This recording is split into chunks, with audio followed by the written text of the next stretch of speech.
obviously, but for personal reasons, one of Councillor Little can't join us in person. So I think actually, in terms of the meeting, where everybody who's going to be in the room is going to be in the room. But what that, well, I think means is that because we only have 6 voting members in the room today, we don't hit the 2/3 quoracy to enable us to approve the recommendations coming through to the meeting. So we'll have to explore the options in terms of how we take that forward. I've just been talking to Linda, Alan, whether we obviously, it would appear the 2 options are that we can reconvene on the 1st of February or 2nd of February, whenever it is, 3rd of February, sorry, and obviously approve various proposals at that point, or we can, in the past, we have had a position whereby we've had the board ratify the minutes of this meeting, and thus they come into effect.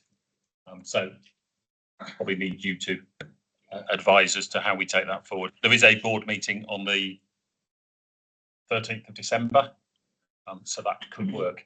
But there is also a question as to where the point of our external auditors will be in a point to actually finalise their opinion and report to us as well, which we'll come on to when we get to item 8 on the agenda. But I think that's where we are, unfortunately, which is obviously frustrating, but I say certainly in the case of 2 of the councillors, I think it's unfortunate personal circumstances mean that they haven't been able to join us today, and are due to both be online, but I can't see whether they are or not actually.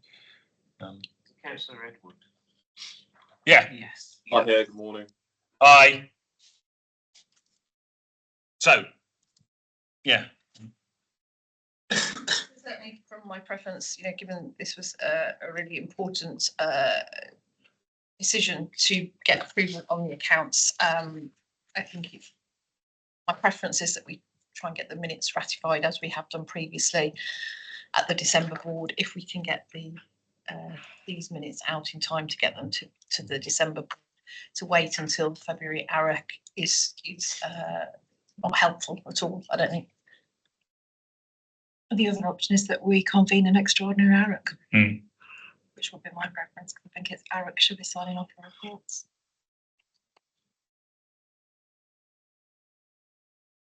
In fact, given we're not quorum, we should adjourn and rearrange another date in theory, but that does require us to be quorum at the next meeting. There's no guarantee we'll be core at next meeting again. So I think I take Linda's point. My thinking is we discuss it. From our point of view, we have accepted, and code has accepted. Then board has a sort of easy way while it's solely endorsed by the audit committee, not perhaps core, but at least endorsed, they can stamp it. Or we can do that ratification of minutes in 3rd of February. Whichever. Yeah, but if we just ratify the minutes of the 3rd of February, we haven't really. Yeah. We might as well just approve the accounts on the 3rd of February, haven't we? I'm sort of looking for your advice on that. All I know is we're not caught today, so we can't formally approve the accounts. I know in the past we have taken minutes to the board and they have ratified them, but I think it's really disappointing that this is the most important meeting of the year and we're not quorate, and we're also saying we can't guarantee we'll be quorate if we adjourn for a week or so on. I think it is crucial that we are quorate at these meetings. Well, I agree, and we did flag it well in advance, but we are where we are. I would also sort of note that we have been talking for about 2 years of changing the regulations to enable, but we can't, can we? At the moment, it's not within our gift to actually change our own rules. So, in terms of people being online but not present in the room. Well, given everybody has made the effort to come here, I would rather go through the papers and get people's perspectives on the various matters. Hopefully that can advance our discussions. With regard to, but let's wait to see what Grant Thornton have to say, because obviously that might determine when, if we were to try and schedule another ARAC meeting, when it would be sensible to do so. But obviously then I need to get the views of committee members as to whether they would be able to make such a meeting, because that meeting would have the sole purpose of just approving the accounts, and therefore, but it would require us all to assemble in person. Okay. So let's see where we get to at item 8. Okay, right. Back to the agenda. In terms of apologies for absence, Craig. Yes, thank you, Chair. So apologies have been received from Councillor Rose Martin, Walsall, but we do have a substitute, Councillor Gurmeet Sohal Singh. So thank you for joining us today. Yeah, very much so. Thank you. Also apologies from Councillor Jaspreet Jaspal from Wolverhampton, Councillor Baxter Payne, Warwickshire non-constituent authorities, but he said that he may join virtually at some point during the meeting. We have Councillor Edward Fitter from Solihull joining us online this morning. Apologies, as you mentioned, Chair, from Councillor Wayne Little from Dudley, but he has said that he may join at some point online if he can, and those are the apologies. And no contact at all from Councillor Woodall again from Worcestershire. Again, I don't know whether we can do something about that. Whilst this person has been nominated, they've had no engagement, I gather, with Craig. Has not responded to any invitations, comments, or anything at all. So, may I make a little request, Chair? Yeah. I mean, it's up to the officers how they deal with it, because all councillors have the duties and their own attendance is checked by their whips. May I request the officers to send the respective councils a note that we are having this problem, so they can check their councillors rather than sitting at home, for whatever the reason may well be. They can make an effort for it. It is causing problem.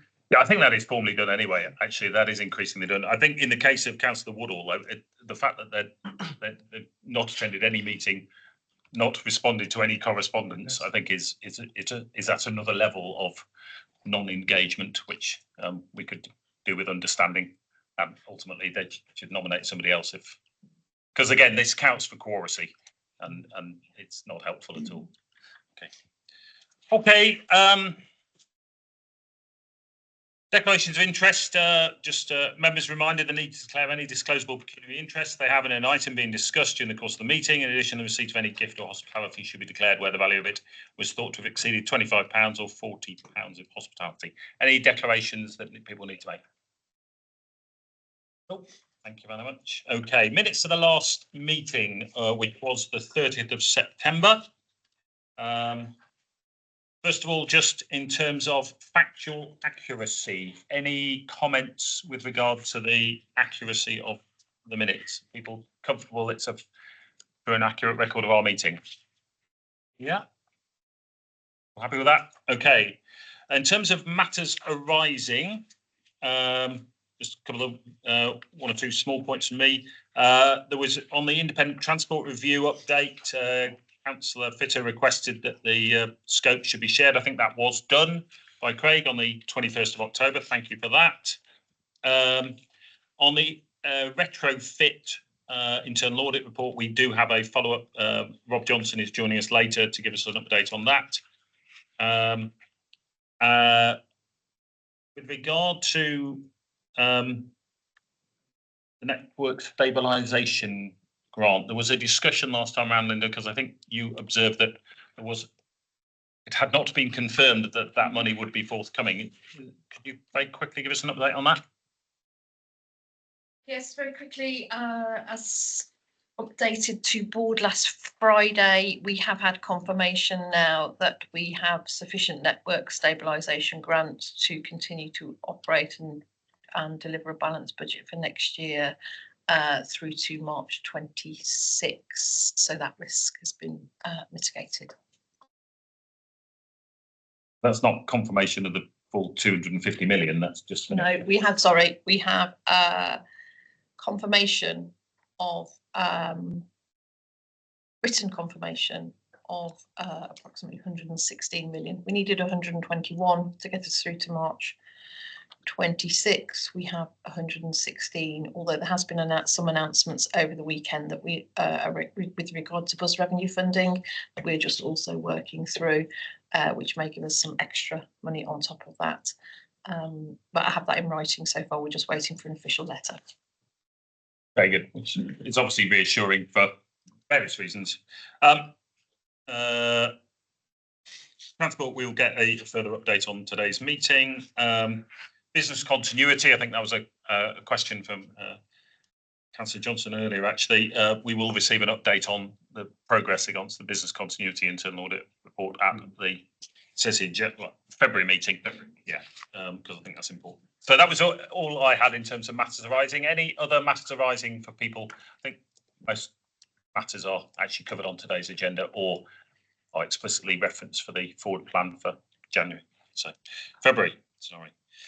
Action list, say similarly, includes that. Again, maybe there was a specific request that this committee had shared with it, the financial monitoring report that goes to the board, just so the committee is aware of the progress or otherwise in terms of the financial performance of the authority during the course of the year. Again, Craig, thank you for circulating that. That went out to you all and was discussed at the Combined Authority Board meeting on Friday.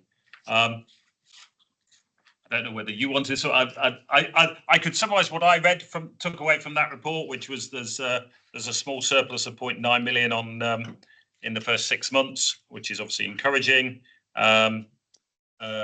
Quite substantial investment gains, which we may come back to when we look at the Treasury Management Report, which has been transferred to reserves. Capital spend is slightly underspent by 16 million, and there was a discussion on UK SPF as well in that, as well as the BIC loan to Coventry. So those are the sort of 4 or 5 key discussion points coming out of the 6-monthly report, and hopefully members of this committee found that useful. I'll say I'm fortunate if I go to the board, so I hear Linda present on it, and I'm aware of the discussions that take place. So, right. Any other points on the action list? If not, thankfully we're catching up a bit of time. And in terms of the forward programme, again, I think we've covered up all the individual items on there. So hopefully brings us to Chair's remarks. As I said, I attended the board on Friday. Quite a heavy focus on transport matters at that board meeting. I also attended the investment board earlier this month, where we had 2 useful presentations actually from Coventry and Solihull. I think we've referenced earlier that there is quite a focus at investment board now on addressing red-rated projects where change requests have been required because of missing of time scale, missing of deadlines or overruns on costs. And the investment board has been looking to move those forward. And it was very useful to have presentations, to say, from Solihull and Coventry on both of those topics to understand the change requests that have been made or are being made. Yeah, that's all I'll say at this stage. Finally, just to formally note that obviously I have notified the authority that we are now into my final year of my 4-year term of office as independent chair of ARAC.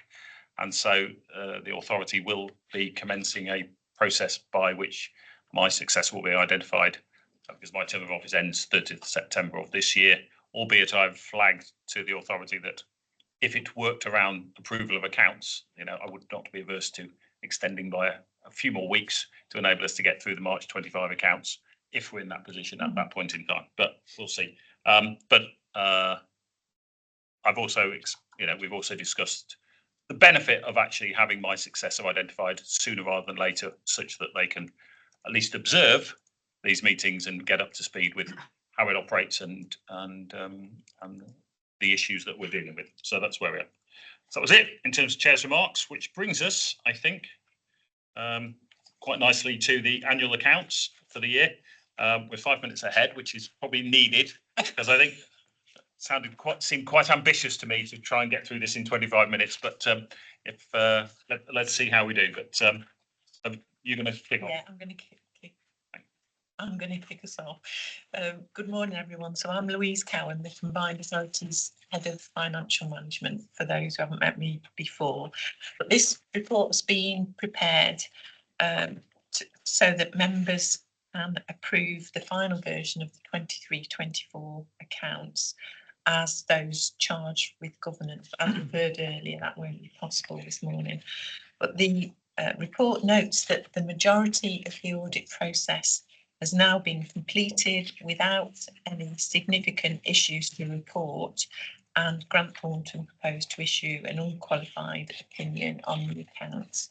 The audit process has gone very well. The two teams, the Combined Authority Finance team and the Grant Thornton audit team, have worked together brilliantly throughout to keep the audit on track so that we could present them today. But there is more work. There is a little bit more work to do, but to note that if there are any further changes required to the accounts, the report requests authorities delegated to the chair.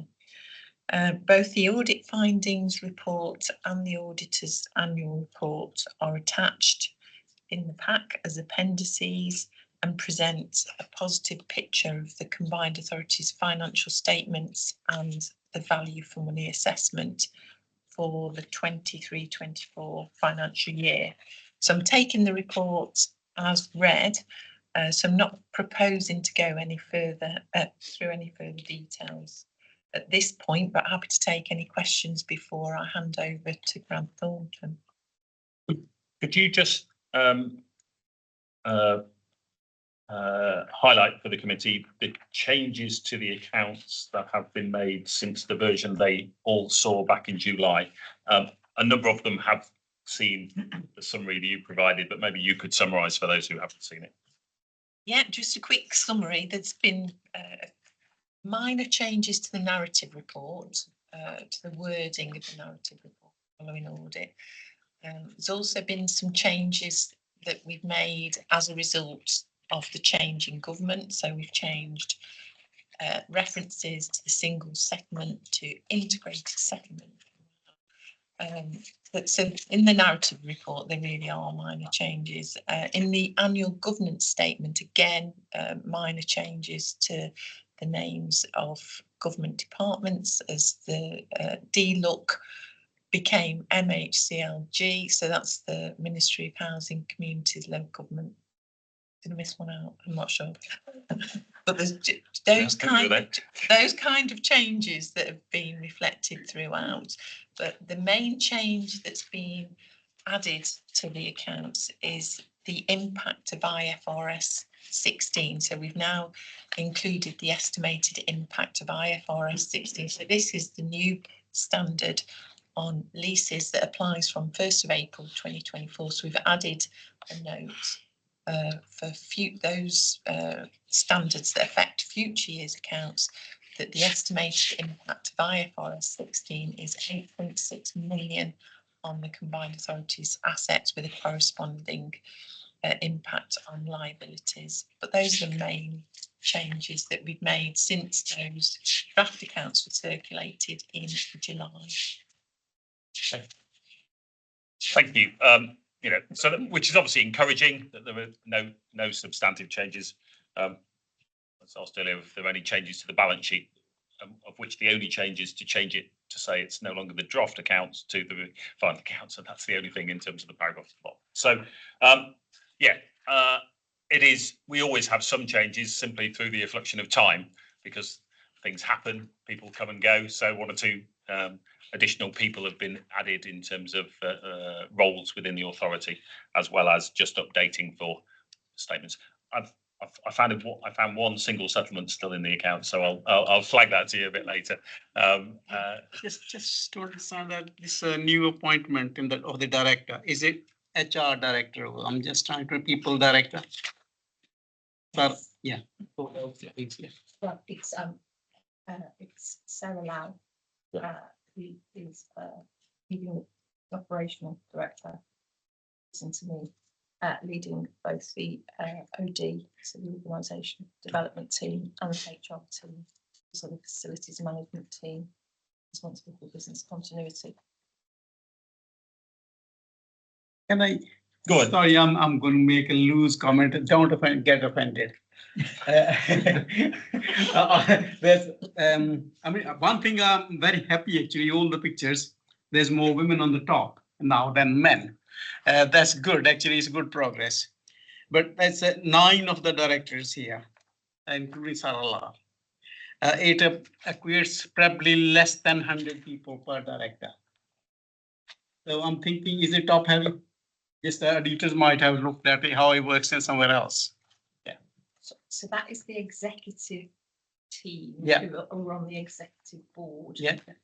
So in terms of the hierarchy, if you like, you've got 3 statutory officers. Yeah. But in terms of the exec directors, you have Laura Schoaf, myself as the CFO, Ed Cox and Anne Shaw. So there are 4 exec directors. But we do have actually some operational directors that work to us, including those who are in there who are members of the executive team. So it's really important for us as an executive team to have representation, our people director being on the executive team in terms of informing decisions that are taken. So whilst the executive team are made up of those people, actually the some of those people report into the exec directors. No, I fully understand that. Yeah, I'm not arguing. It's just like good to have the view from external auditors. If the organization proportionally is top heavy somewhere, maybe next time they can look at it with how the other organizations are, not necessarily now. And can I also make a little request, Louise? I think you've done a wonderful job. I know you always do. I just And her team, to be it's a wording issue. I think nitpicking, you can call it rather. On the page 15 on there, the voting requirements are required to vote in favor of any recommendations. Yes, technically is correct, but required is authoritarian. If you say requested, so it does the same thing, but it's a bit polite then. That's all. So otherwise, yes, you're told to do it, do it. Thank you. Sorry about that. Did you want to, you had a further question just on the mayoral elections? haven't you, Yes, on the but there is, page 72. I'm trying to remember which date sign is. There is nothing in front of the mayor. It's 35 something. There are other. Page 72 on the income and expenditure. Yeah, account. there is a blank piece going on. I'm thinking, is the whole money used now? There's nothing left behind.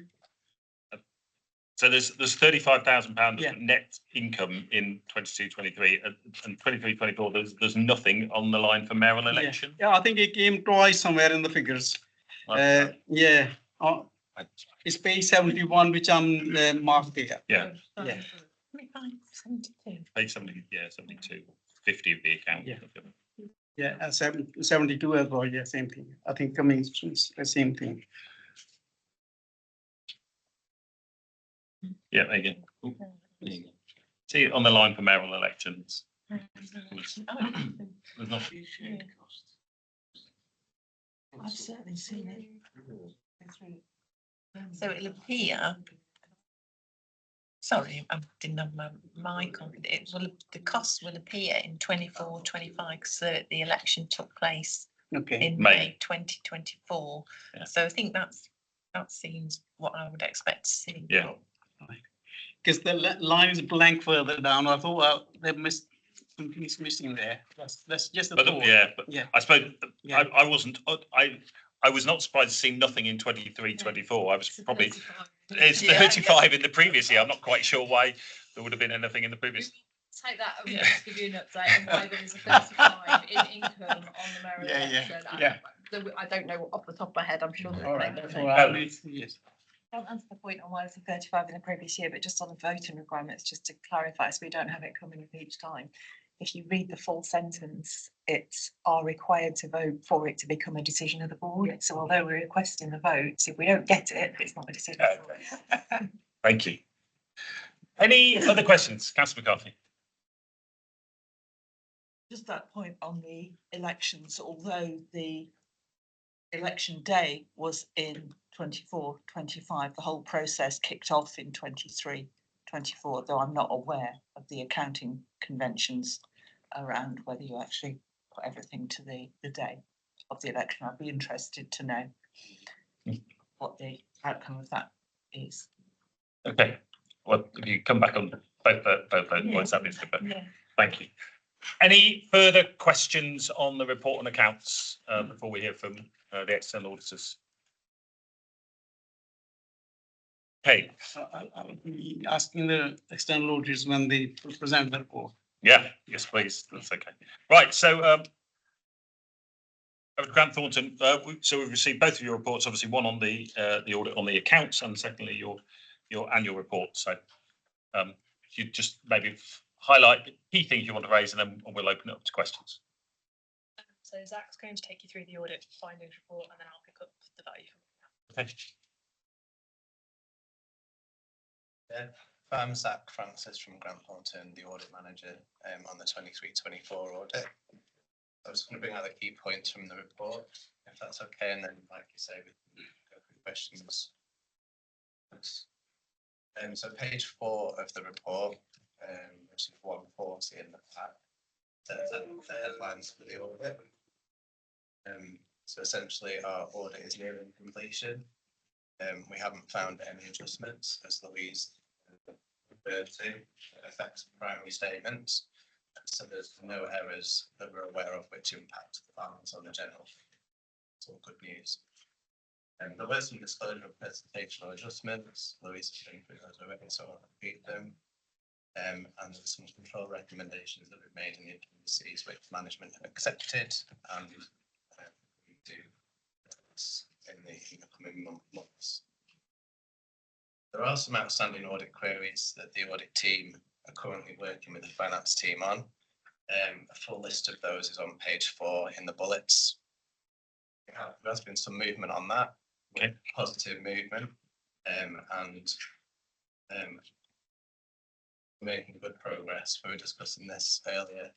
I think we'll be in a position to hopefully sign the opinion in early December. The backstop date is the 28th of February next year, so it still leaves us with good time ahead of that date.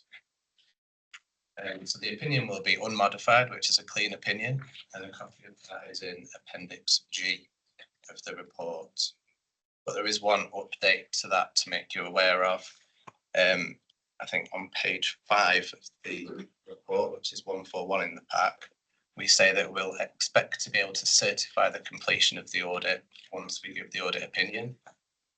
Since we wrote the report, the NAO have issued some further guidance that states that we need to keep the audit open until they finish their audit of the whole of government accounts, in case they have any questions. Yeah, so we can issue the opinion, but we can't certify the completion of the audit until they've done their bit. How long will it take them to do that? We don't know. They are, I believe, the signing of the 22-23 opinion is happening around about now. May have just happened, so it could be a while. But with the backstop in February, hopefully that will speed things up a bit and kind of bring them back into the normal timetable in the same way that it's helping back into the normal timetable. To me, it seems strange that they might have a different deadline for their own audit to the audit deadline that we're all working to.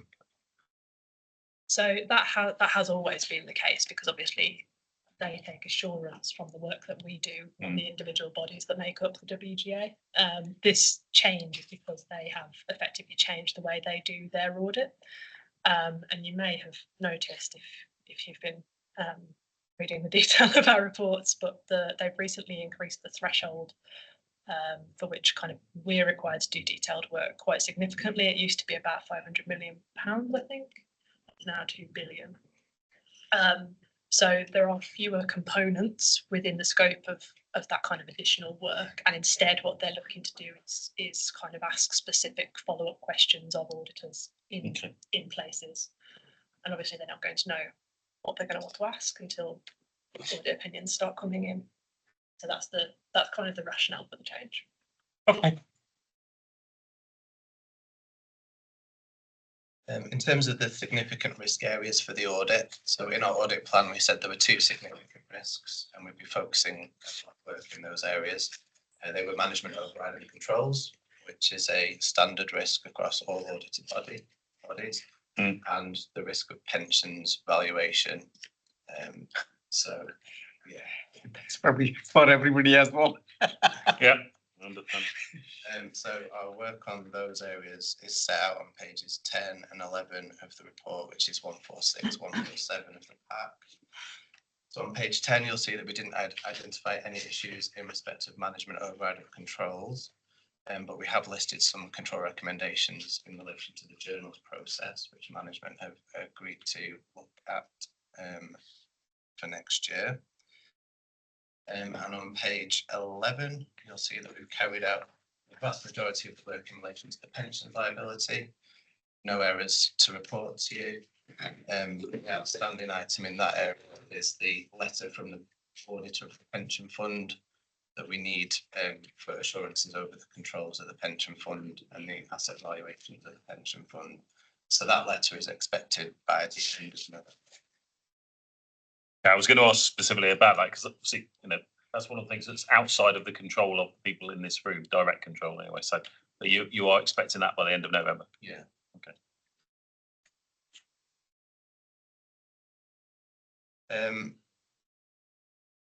So that's the significant risk areas. Page 13 of the report brings together some further issues that we've identified in the audit, and the appendices then draw together kind of all the findings and recommendations that we've made. There is a note on page 13 that we've had to extend our testing of creditors. That's purely because when management make estimates in the accounts, they are estimates, and then when we come to do the audit, time has passed and we can test those estimates to how they've actually transpired to be. We've noted differences, and just to assure ourselves that there's no material issue there, we have to extend our sample size to get that assurance. So that further testing is underway. I think the rest of the report is quite a standard report, really. Hopefully you would expect. So things like we can reconfirm our independence to you, we set out the audit fees, etc. So I wasn't proposing to go through any of that detail, but happy to take questions. Okay, thank you. Can I just make a comment, Chair, just on this? I think I should praise the management on this one.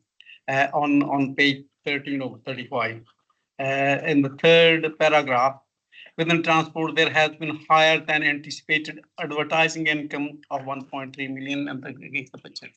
That's very good. If you get more money for this, why not? Well done. Thank you. Right, in terms of your report, first report,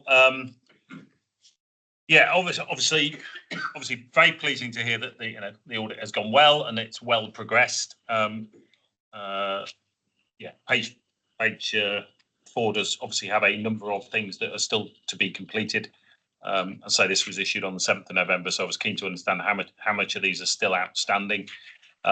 You've indicated you think probably another 2 weeks before this is done, and that includes the receipt of this letter from the pension fund as well. So that sort of gives us an indication. We'll come on to the value for money audit later. I think on the pensions thing, for those other members of the committee, there is a substantial asset in relation to the pension fund, or combined authority share of the pension fund, but under the accounting guidance, we're not allowed to recognise that asset. So whilst it references a £71 million asset, that's not in our balance sheet because we don't have the ability to access that asset. So pensions is even more of interest intellectually and of less relevance from the perspective of the accounts than it has been in the past. But obviously, the numbers are huge and they can change very dramatically with changes in assumptions. So it's clearly an area that we need to keep an eye on. And secondly, we are required to make various substantial disclosures around it, so they're all set out in the notes of the accounts. With regard to the control recommendations, so have you had a chance to look at the IFRS 16 number that has been disclosed? The team have, I think, yes, still subject to Laurelyn and I's review. So, okay, it's just in your report, it's noted as outstanding, but you've had a chance to have a look at it. Okay. So I think my only other question was on your comment around access controls. My reading of your recommendation is you're concerned that too many people have super access controls, and our response to it is to say we'll document who's got it, which isn't quite addressing the same point. So maybe both of you could comment on that, really. Yeah, so our recommendation is for management to be assured that whoever's got these access, use them. Yeah. I think management are saying that we will review that and kind of substantiate where that access is given, that it should be given. Yeah. So we were happy with that response. Okay, this is page 25 for other people looking at the report. Okay. What is your view as to how many people have got super user access? We're quite comfortable with the staff who've got super user access. I think there was a question as part of the audit work that the payroll manager had got access to approving journals, but I think that's been switched off now. But we need to document that, don't we? So that's what we've agreed to do. So we're comfortable. Okay. So generally speaking, I was quite encouraged by relatively modest number of recommendations, but a appropriately constructive response to those recommendations. But they are important around super user access and the cybersecurity risks that have been flagged. So open it up for other questions from other members of the committee on the first Grant Thornton report. Any questions people have?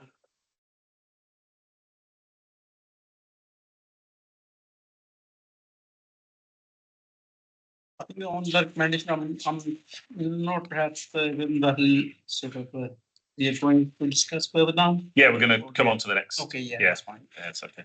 And there's nothing unusual in the letter of rep as far as I could see. Okay, very good. Right.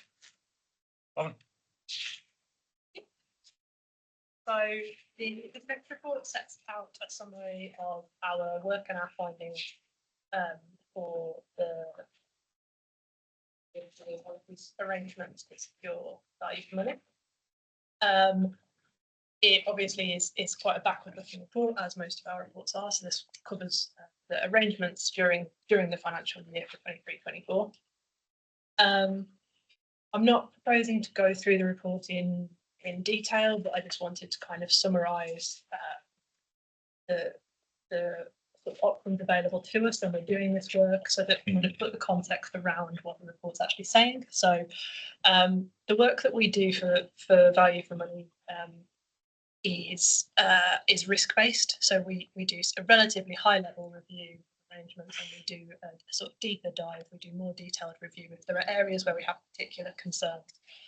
And then once we've done that work, we can either conclude that the arrangements are wonderful from the work that we've done. We could raise improvement recommendations, which are like the arrangements as they stand are working, but here's a way that they could potentially be improved. We could identify what we term a significant weakness, which is there is an actual issue with the arrangements, and that would lead to a key recommendation. And if we thought that there was something that was more serious than that, we needed kind of urgent, immediate attention, we have the option to raise statutory recommendations. So in that kind of scale, in that spectrum, the recommendations in this report are all improvement recommendations. So although there is a page that's very amber, I just wanted to kind of put that into context and kind of put that sort of framework around it and say that this is a reasonably positive report. We don't have any particular sort of serious concerns, and we haven't identified any significant weaknesses in arrangements. I'm happy to take any questions on the content. That's what I'd like to say. Okay, thank you very much. That is useful context because I read this report and I actually felt quite encouraged by what you were saying. Even though it is amber, there are no significant, this is page 7. Page 7, no significant improvements I don't find, and a relatively modest number of recommendations, some of which we know about and brought forward or an extension of what we've talked about in the past. So I did interpret this in a relatively positive way, and it's good to know that I'm not mistaken in doing so. I'll take the same way. Yeah. Just on financial sustainability, and this is possibly a question for both. Obviously, you make comments about the level of reserves that we hold. Obviously, we've made a little bit of progress on that, Linda, but I don't know how far you're hoping to get with regard to that. The specifics of the windfall gain on Treasury, is that going into general reserves or is that going into earmarked reserves? Where is that going? So I haven't released that through at the minute, so we're just doing a reinvestment. Actually, in the year-to-date position, I've put it into an earmarked reserve. Have you? At the minute, yeah. Okay. For financial resilience. But I will, as the financial monitoring report said to board, we're doing a full review of the year-end forecast outturn, and which will go to January board, that will look at actually where do we want to put any Treasury windfall gain this year. My recommendation will be that we hold it as an earmarked reserve to create financial resilience because of some of the risks against the budget.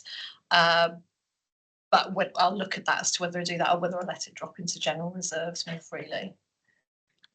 Which I suppose is what I thought Linda was doing and was saying, which then brings me to this question of, how do you make your assessment if you're making a comment about the level of general reserves we have, but we are being potentially quite cautious or prudent in the way that we earmark reserves, we can get to a situation where we're actually feeling quite comfortable. We've got quite a lot of earmarked reserves, but because they're not in general reserves, you're expressing concern. I don't quite know how to interpret that. So it is a good question, and it's definitely an area of kind of judgment and interpretation. And what we tend to do is we look at the sort of broader picture. And so if an authority has kind of those lower levels of general reserves, but like significant levels of earmarked reserves, they would have more flexibility to kind of reallocate that earmarked reserve funding as and when required than an authority that's got kind of low general reserves and low levels of earmarked reserves. And we sort of kind of look at that sort of larger picture, but also look at what the earmarked reserves are for and kind of how quickly they might be used and be disappearing. So it is an area of judgment. I think that kind of flows through the report in the fact that there are no kind of key recommendations, because there are authorities where we're raising key recommendations around sustainability because the reserves are dropping. Okay. Oh, thank you. Just again, for the committee's benefit, on the balance sheet, you can see that we only have 5.7 million of we have 6.4 million of general fund balance, but we have 310 million of earmarked reserves. So this distinction between the two is quite important, because if the external auditors are expressing a concern that 6.5 million is a very modest number, it's probably important to know that we do also have earmarked reserves, albeit they are earmarked for a particular reason. Linda.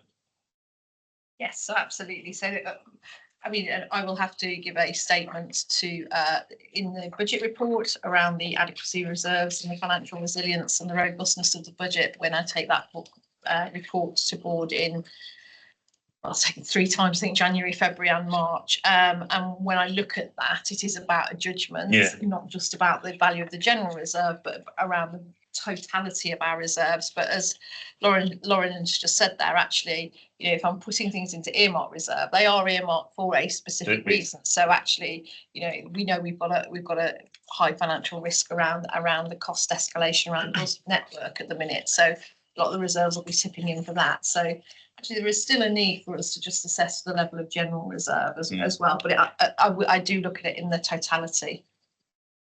Thank you. Yeah, so just again, for committee members, for financial sustainability on page 13, obviously is flagged in this report, amber, but you've just heard earlier from Linda about the additional support for the network stabilisation grant.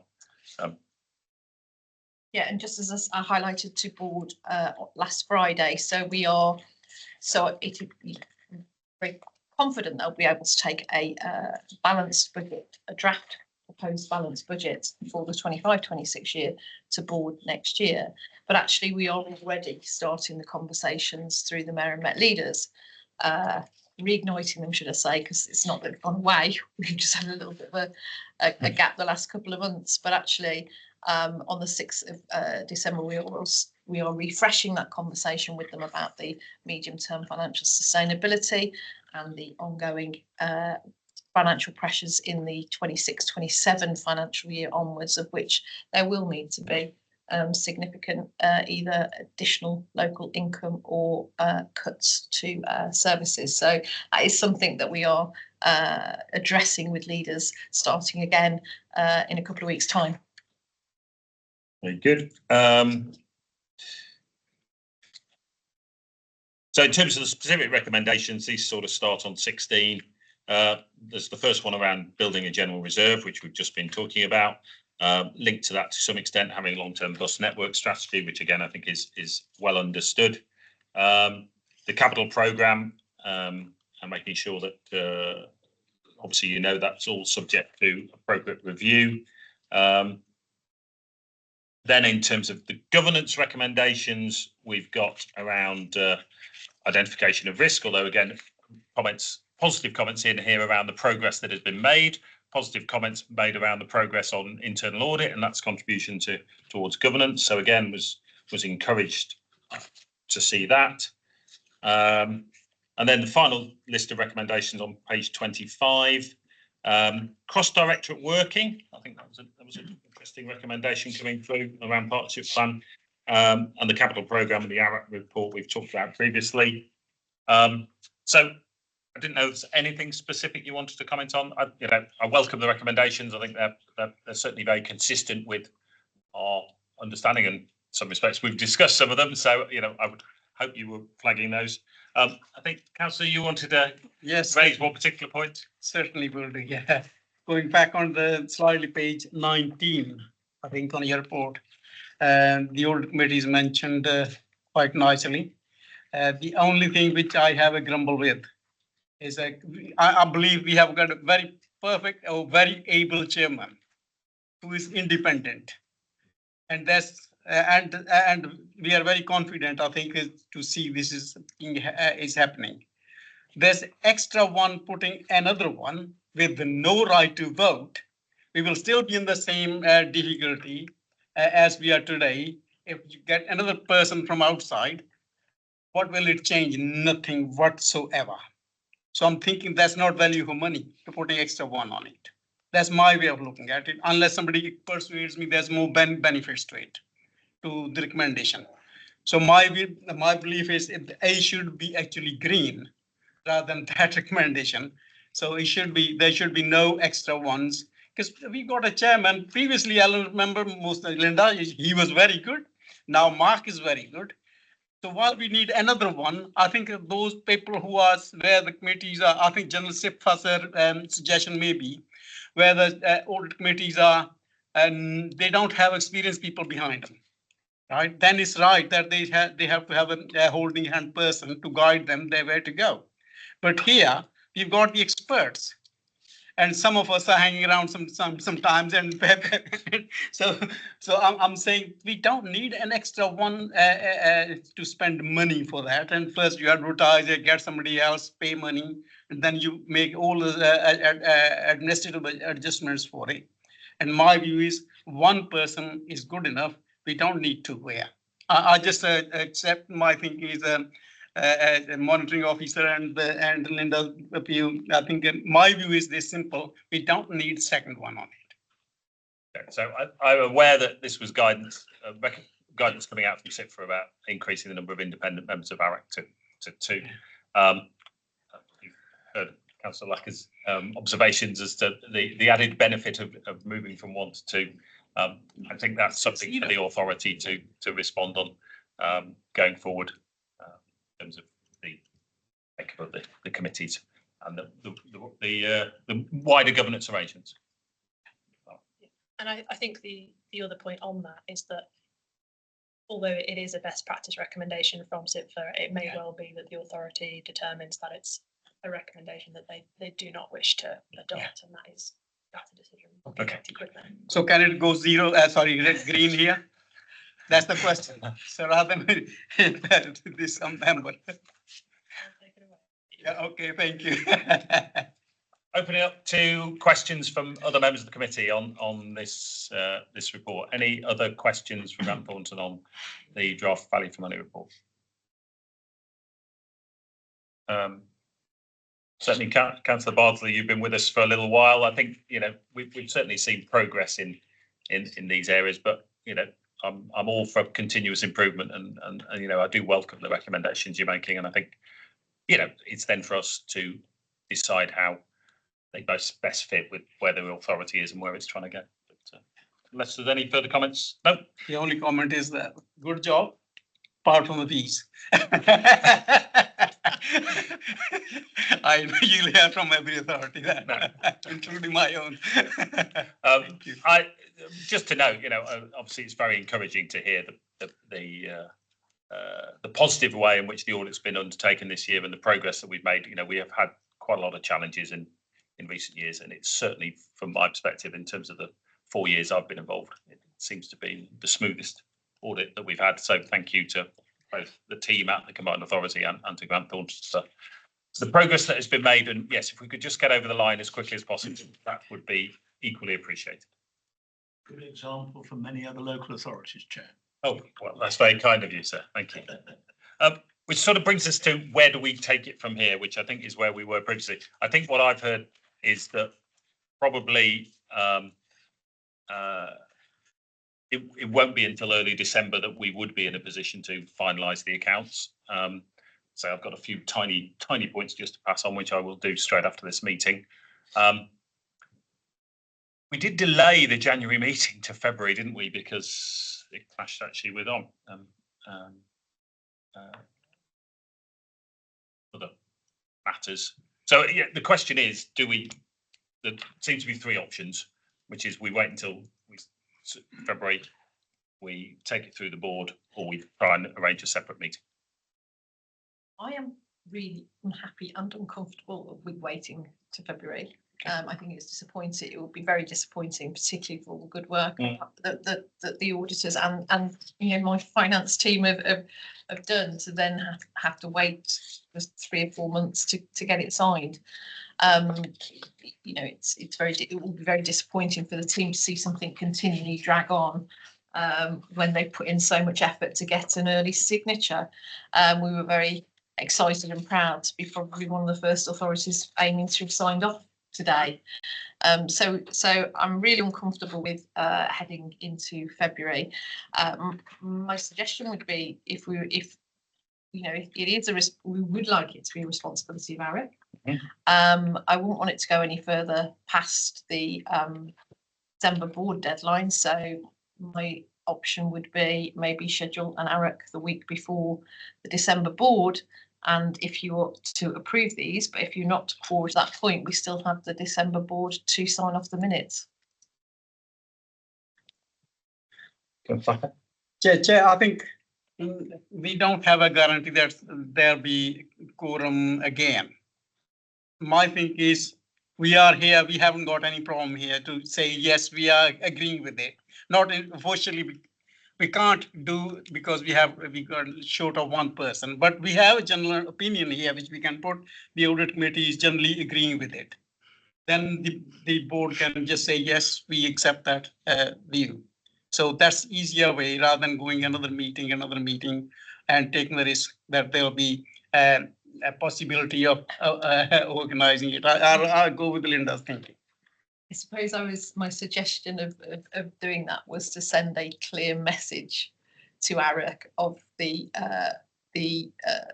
members that haven't come today. Mm. Actually, because you haven't come today, you are then required to come now to another meeting in December, but with a backstop contingency that happens before the December board, so at least the December board. So it's I think it was just a highlighting a way of highlighting the issue to ARIC members who haven't been able to make it in person today, really. But I'm happy to, as long as we get it approved no later than the December CA board, I don't mind. So just December CA board is 13th of December, isn't it? So It is, yeah, but we wouldn't be able to say that ARIC recommends to board to accept these accounts because ARIC is not quorate, so it can make no such recommendation. We would have to take a separate paper to board asking them to approve the accounts and all the other recommendations that are in here. And the best you could say was that those members of ARIC who were present were generally comfortable with the content. My preference, like Linda's, would be to send a very clear message that this is a huge responsibility to be on this committee and it needs to be quorate and we need to have another meeting.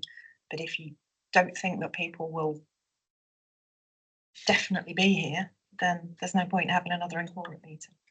yeah, but you can't work on the principle that we're not going to be quorate, have you? You have to try and start with the idea that we will be quorate. But that would require, particularly if you're sending papers out, that would require another ARAC first week of December, or would it have to just be before the board? I'm just conscious of, because you want to get the board papers out on the 6th of December, wouldn't you? So we'd have to have an ARAC meeting in the first week, another ARAC meeting in the first week of December.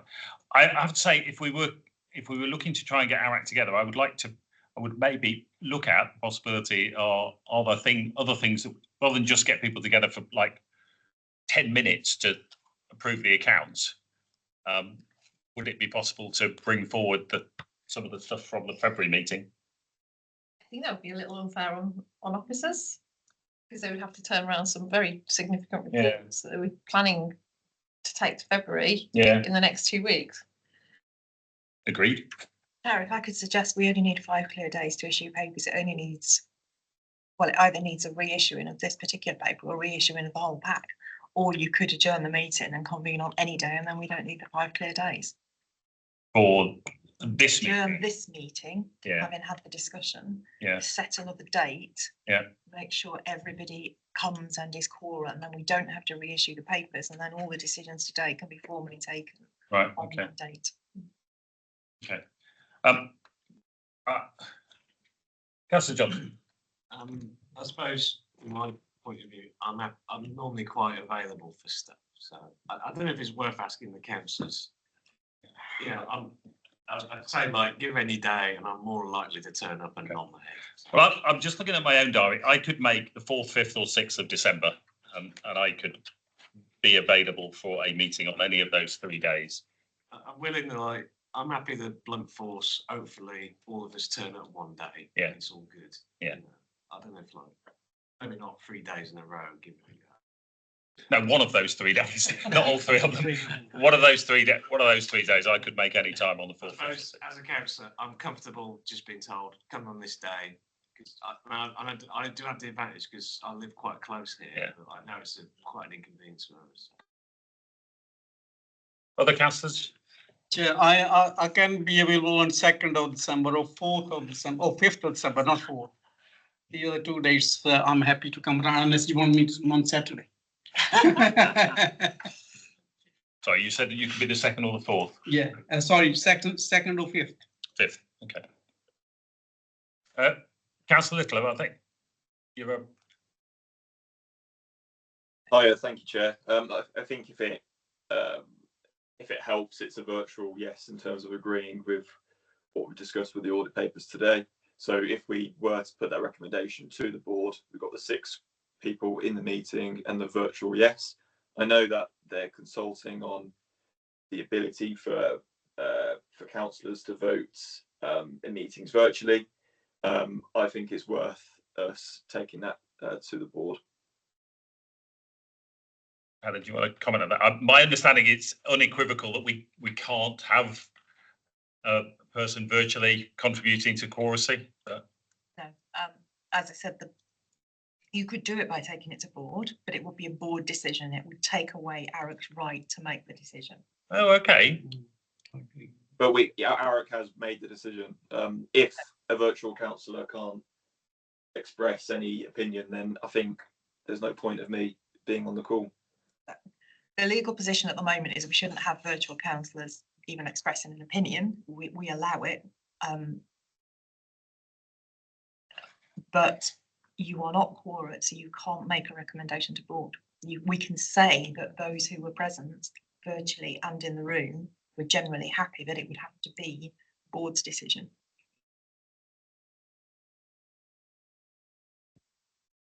So essentially, you've got two choices: either have another meeting, be quorate in the room, or take it to board on the 13th of December. No, well, yeah. Okay, what views of other councillors? So I can't do the 2nd, but I can do the 5th or the 6th. Okay. How is the 5th looking for those councillors?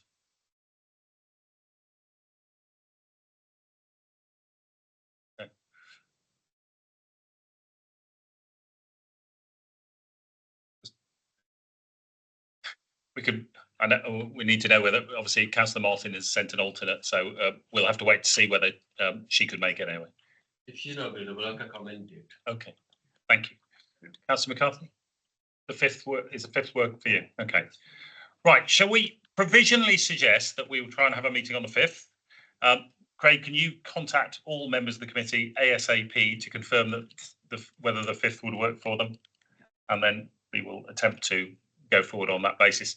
If it appears that we cannot find a date, then we may have to explore the second option, which is to go to board. Okay. Thank you. Sorry, Chair, can I just ask as well, time-wise, are we still looking at keeping that 10? On the 5th? 10? Does that make obviously we have a little bit more flexibility, but 10 o'clock works from my perspective. Yeah, again, suggest 10, but if people come back and say I can only do the afternoon, then come back to us. Okay. Okay, right. Back to other matters. Thank you, say, to Rampthorne for being here today. Obviously, go without saying, if we're going to organise that meeting for the 5th, we absolutely want to know that everything is done, dusted, and you are ready to sign by the 5th. So if that's going to be a problem, could you flag it ASAP? Okay.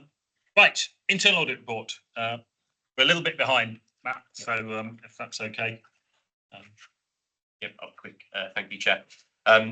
So this report is the purpose of the report is to present the committee with an update on the work completed by internal audit since the previous update in September of this year, and progress made against the delivery of the 23 and the 24 internal audit plans. Within the report, an outturn for 23-24 has been provided, along with a confirmation of the internal audit opinion for the year. And also, obviously, we have an update on the work completed within the 24-25 internal audit plan. The overall opinion has been provided as reasonable assurance for 23-24. It has actually been provided twice before by BAMI originally, and then also within the previous updates. This is a confirmation of that opinion now that the 23-24 internal audit work has concluded. Within the table on page 3, you will see a summary overview of the consolidated results of the 23-24 internal audit plan. In total, 17 audits were concluded within 23-24 and 1 advisory piece of work in relation to contract management. 12% of the audits were given substantial assurance, 71% satisfactory assurance, and 18% limited assurance. Within the second table on page 4, you will see the analysis of the 23-24 audit assurance opinions for the previous 4 financial years. You can see a general trend in the increase of the number of audits within those years, and lately a slight decrease in terms of the assurance opinions throughout the audits. Can we just might as well pick it up now? Because I think it's got highlighted last year that there seemed to be a decline in the number of substantial opinions, and an increase in satisfactory, and obviously that trend has continued, accelerated even in the current year. So I don't. It's a bit hard for you to comment because you're obviously only new in, but I wouldn't mind just your perspective and Linda a response. So I think I've taken the viewpoint, and I still consider that at this moment in time, that it is a correlative relationship rather than a causative one, in relation to the general decrease in assurance opinions over the past year. That's from my personal opinion over the previous sort of 8 months that I've been here. The reason I say that is because there are factors outside of the control environment which may have affected that. I do believe that previously the internal audits that were completed were of quite a high level, and as such the amount of controls tested within those audits were far less than they are currently. So as such, when you are auditing in greater detail and have a better understanding of the organisation as an in-sourced internal audit function, you will naturally probably have more recommendations that you are making, and as such the internal audit opinions may well be less good. So less substantial opinions, more reasonable or satisfactory opinions. So I do believe that there's a correlation, definitely, but I don't necessarily think at this moment in time you could say that it is a causative relationship. Okay. Linda?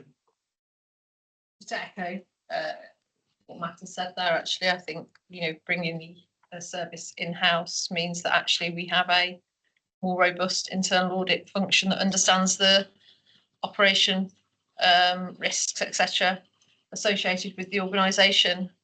So I actually, whilst it feels a bit negative, I actually welcome it. I think if given a couple of years in terms of trend, once we've got this new team established, etc., and if it's still going down, then actually it would start to ring alarm bells. But at this point, I do think it is actually, yes, the authority is growing.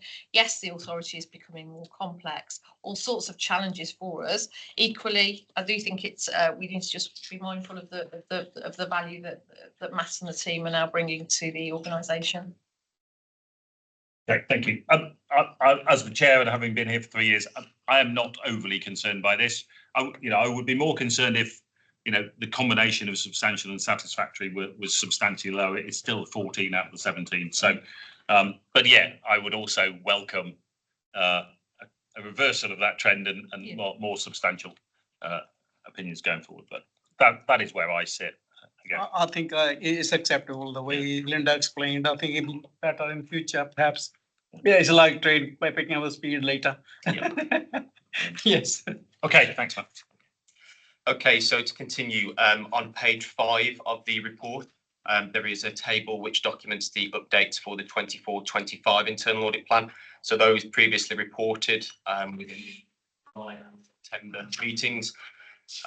In this period, 2 internal audits have been completed and issued as final. That is the UK Shared Prosperity Fund and also the Information at Bus Stops and Shelters Operator Charging Audit. Also 1 grant verification in relation to Social Housing Decarbonation Fund. Further overview summary of those will be provided later on in this report, but also the 2 reports will be discussed within the private papers at the end of this meeting. There are also 2 draft reports which have been issued. Those are the external assurance follow-up report in relation to Transport for West Midlands and also a single settlement readiness check, which have both been issued in draft, and currently we are agreeing comments with management and agreements in terms of action. In terms of the Information and Bus Stops and Shelters report, a reasonable assurance opinion was provided with 4 medium and 3 low-level recommendations. And the UK Shared Prosperity Fund also has a reasonable assurance opinion with 2 advisory recommendations, 1 high-level recommendation, 3 medium and 1 low-level recommendations. In terms of changes to the internal audit plan, a minor change has been made to the internal audit plan, which is for noting of the committee. That is in relation to the Thrive into Work audit no longer being considered due to a decrease in the risk environment, and instead an audit of the Careers and Enterprise Company has been commissioned. Finally, a follow-up of previous audit recommendations has been provided on page 7 and 8 of the report. You will note the double asterisks, which they indicate a previous extension in the last action completion date. So that's where the last action completion for that audit has been extended previously and has been discussed at this committee. And something to note, a couple of things, is that 2 audit recommendations remain outstanding from the Longbridge Park and Ride follow-up audit. And as such, those dates have had to be pushed back to the end of March 2025. They were in relation to the final agreement of the supplier contract, and currently the legal services team and the project area team are working to progress that. And finally, something which has already been noted is that full update on the implementation plan for the 13 currently outstanding high-level recommendations relating to the business continuity audit is due at the next meeting of this committee in February. Very good, thank you. Specifically addressing Councillor Johnson, your comment earlier, so hopefully I have an opportunity to talk through Matt's report with him in advance of the meeting, so I've got no further questions at this stage. And obviously any detailed questions on the 2 specific audits, if we could leave those for the private session. I know Councillor McCarthy has one question, which we'll come back to, as do I, but we'll pick that up in the private session at the end. So any other questions at this stage for Matt on the internal audit update? No? Okay, thank you, Matt. We'll come back to you in a little while. Okay, which brings us on to Treasury. And hopefully Mark is, by magic, appeared on screen. So, so this is agenda item 10, which is the half-year report on Treasury management. Again, Mark, we are a little bit behind schedule, so yeah, just brief highlights and then we'll open up to questions. Thank you, Chair. So this is, as you say, this is the mid-year report on Treasury management activities within the combined authorities and compiled under the requirements of SIPFA's Code of Practice on Treasury Management in the Public Services. At a very high level then, net investments, which is the surplus of investments over our borrowing, increased by 85 million during the course of the first 6 months of the year. At an investment level, we produced surplus income of 7.1 million versus the pro rata budget. This is predominantly due to some slippage within our capital programme, meaning that we have higher cash balances for investment, and also in the fact that interest rates stayed elevated for longer during the first half of the year than might previously been forecast. On the debt side, no new borrowing was undertaken during the course of the year, but we did do some debt restructuring with our loan from Phoenix Group, which is set out in the report, the rationale behind it and the impact. So I won't go further into that. I'll take questions afterwards. And finally, we put it through a recommendation to include a new reserve with regard to our strategic investments to mitigate any volatility in movement in the absence of a decision from government as to whether a statutory override will be able to continue into the future. I think I'll leave it at that then as a brief summary, and I'll take questions. Okay, thank you. Report very easy to follow again. Thank you very much, Mark, and very clear, as you say. Interesting to see how you rescheduled the Phoenix debt, but that all seemed to make sense from my perspective, and obviously gives you an acceptable outcome. And as you say, I think we flagged earlier, you know, your average rate of borrowings is 2.65%. Your average rate of return on your investments is 4.8. So take those two together, even I can work out that that's working in our favour. So that is encouraging to see.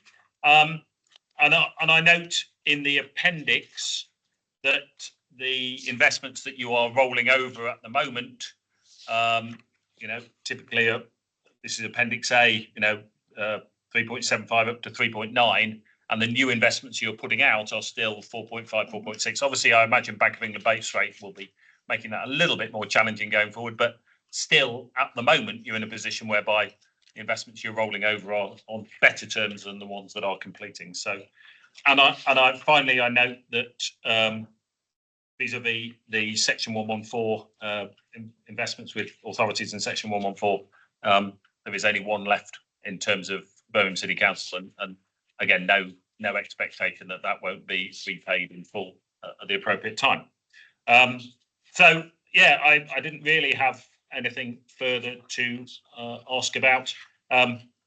Obviously, poor old Link always do their economic update, and then within days, the Bank of England or the budget or anything else may have changed the view. But actually, I think there is a combination of the budget. I'm not making a political point at all when I say this, but a combination, in terms of the OBR's response to the budget and the Bank of England and the comments being made vis-a-vis, obviously, the US election results, then there is perhaps a little bit more uncertainty as to the trajectory of inflation and interest rates. I think I'll probably that is what other parties are saying. So I just note that.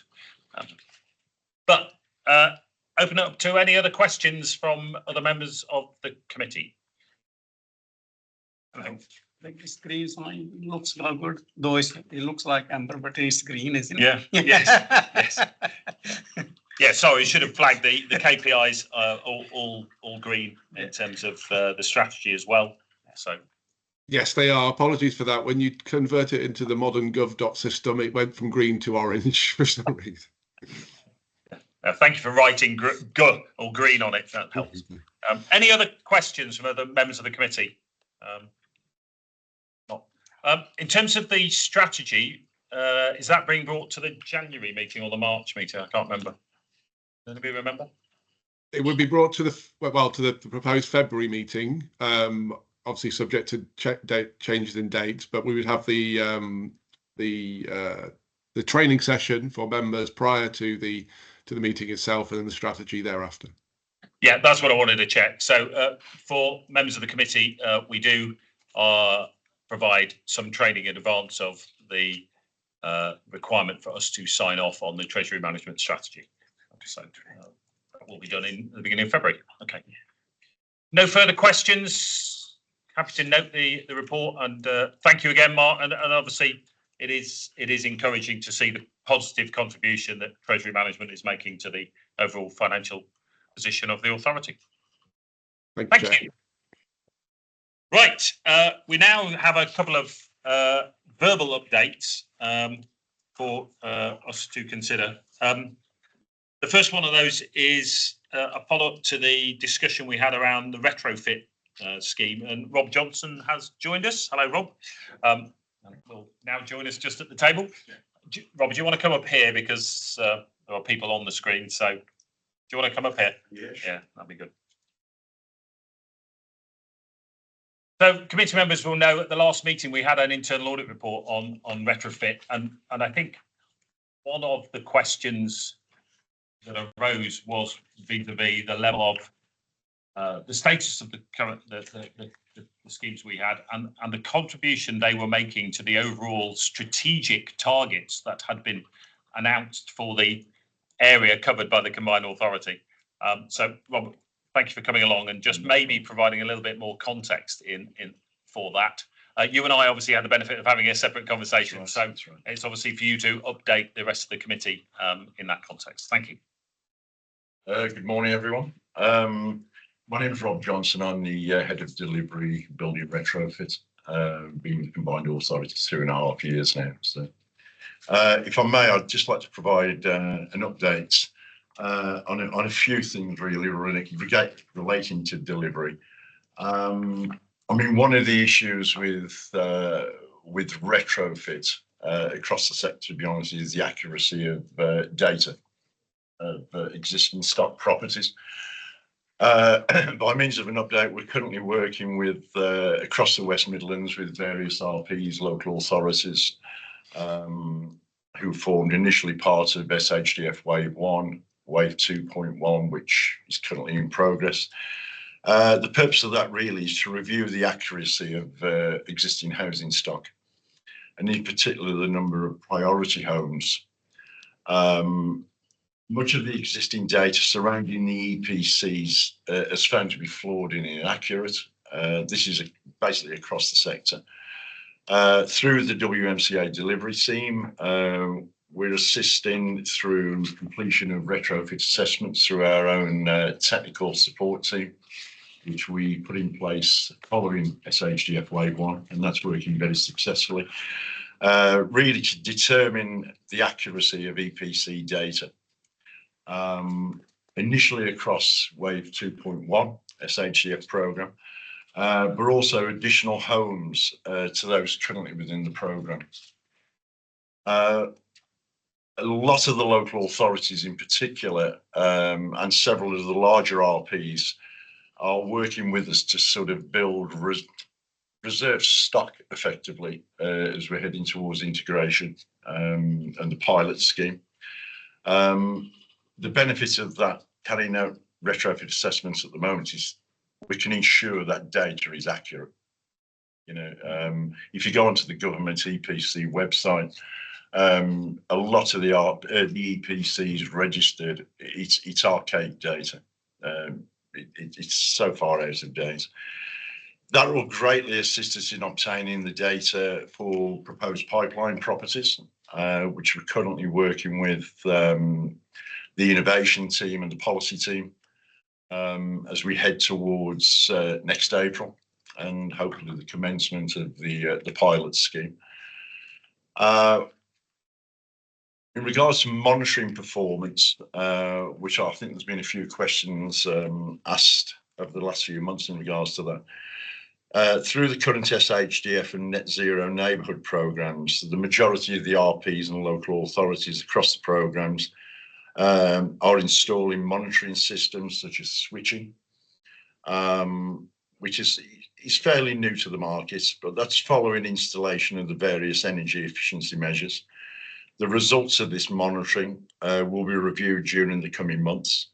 This will allow us to achieve real performance data and the positive impact the programmes have to residents across the region. In regards to the current SHDF 2.1 delivery programme, that is now fully on track with year one grant up to the 31st of March 2024 fully claimed and allocated. That was a requirement from DESNZ, 40% total spend in year one, just over 7.1 million. All 12 consortium members across the programme have appointed contractors, and we, through my support team, have assisted greatly in regards to procurement. All 12 are now fully appointed and are actively on site with the installation of capital works. Just over 1,064 homes have now been fully designed, and almost 800 homes of installation started or completed, with all properties on programme. These will be completed in construction terms by the end of September 2025, with all lodgements submitted by the end of October. We've completed 3 financial reconciliations with DESNZ successfully, and full grant is on schedule to be drawn down and allocated by the 31st of March next year, as required under the grant funding agreement, with the final reconciliation due April 2025. Following the final grant drawdown, the remaining delivery programme through to the end of September will be funded through the members' own co-funding. The elements of funding will be monitored through to final completion as we've done to date on the actual grant allocation. So that process remains in place from an audit aspect. Okay.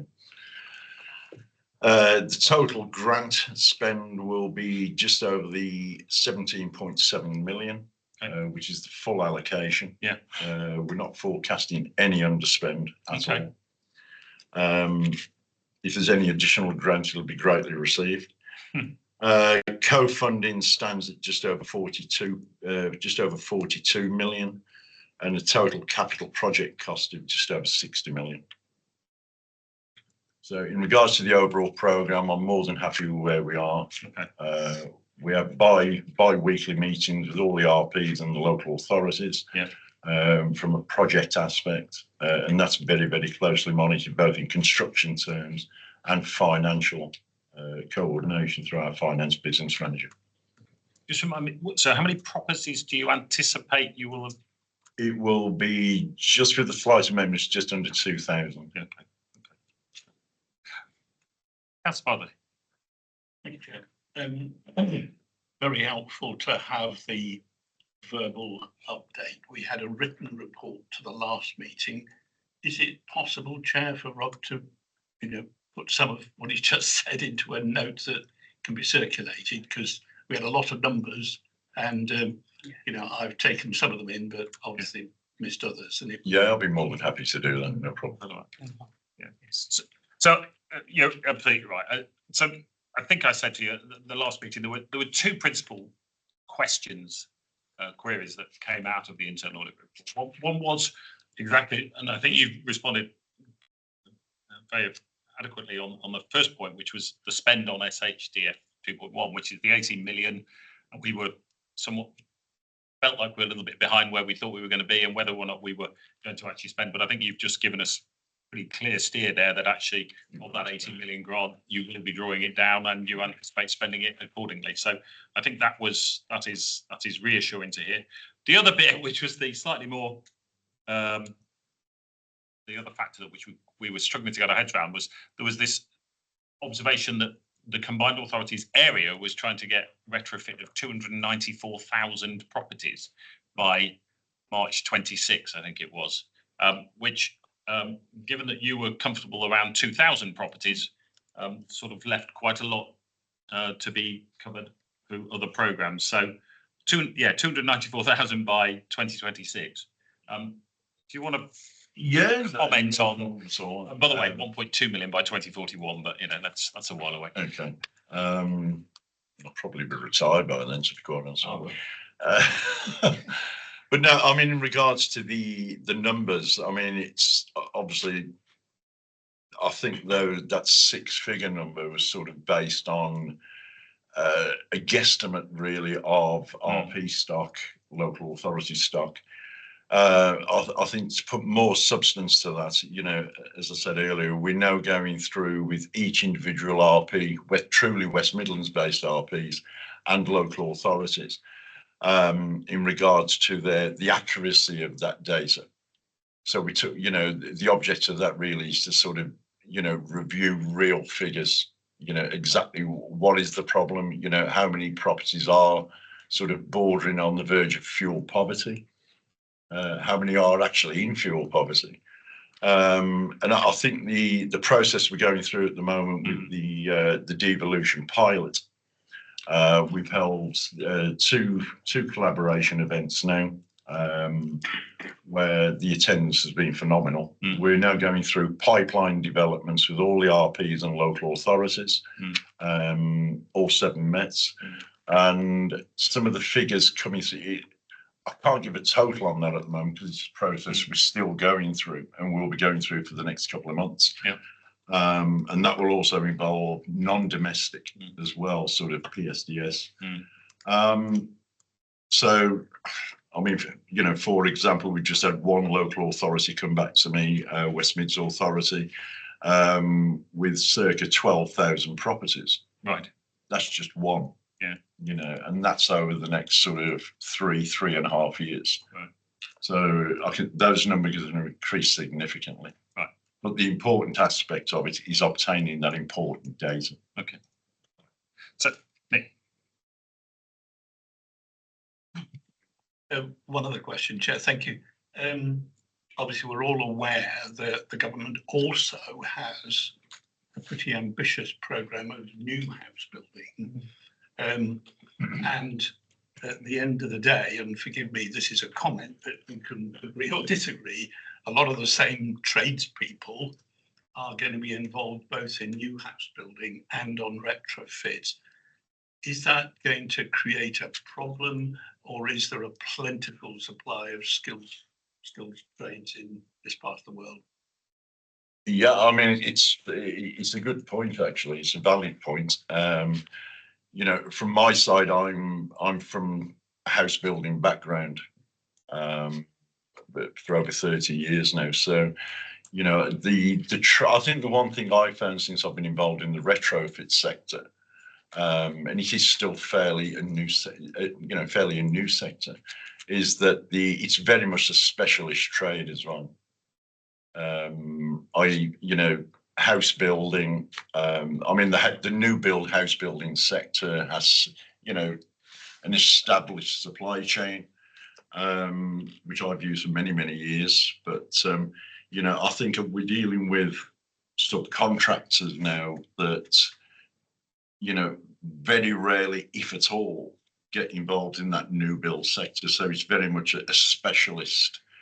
And we still, you know, it's also the compliance aspect of it as well in regards to retrofit, you know, because we have to be PAS compliant through Trustmark. So therefore your supply chain really has to invest in that, in this new sector. You know, it's a building, it's a growing supply chain. We're holding several events over the next few months, inviting supply chains along. But no, I don't see an issue with that. I think it is a growing specialist sector. Councillor Johnson. Just two quick questions, I suppose. I suppose in terms of you saying you have trouble with the data, is that more with the councils not being able to get that data? What's the issue there? I suppose the other question is, in terms of that data, is it one of the things you need is like, I suppose, the age of the houses? Because I imagine, retrofitting, is it a lot of houses are still from like the 30s or a bit more recent? Or I suppose I just want to be curious about that. Yeah, I mean, it's very much a mixed bag, to be quite honest with you. I mean, I think the biggest issue with the data, and at the moment, all retrofits, you know, whether I agree with it or not, all retrofit is EPC led, you know, and also fabric first approach, which was installed by Desnes sort of 2-3 years ago. You know, it's the EPC data that's out of date. You know, and that applies to sort of stock of any age, and whether it's solid walls construction, cavity wall construction. We found if you go onto the government website and sort of pull off the EPC data, and I think it is more to do with the local authority aspect rather than the RP Housing Association. You know, so it's been a challenge. You know, and it's the same when you put sort of initial bids together, you know, whether it be wave 1, SHDF wave 1, 2.1. When the initial bids together, what perhaps those who bid or consortium members, you know, they may have 200 properties, which, you know, EPC data demonstrated as an EPC D.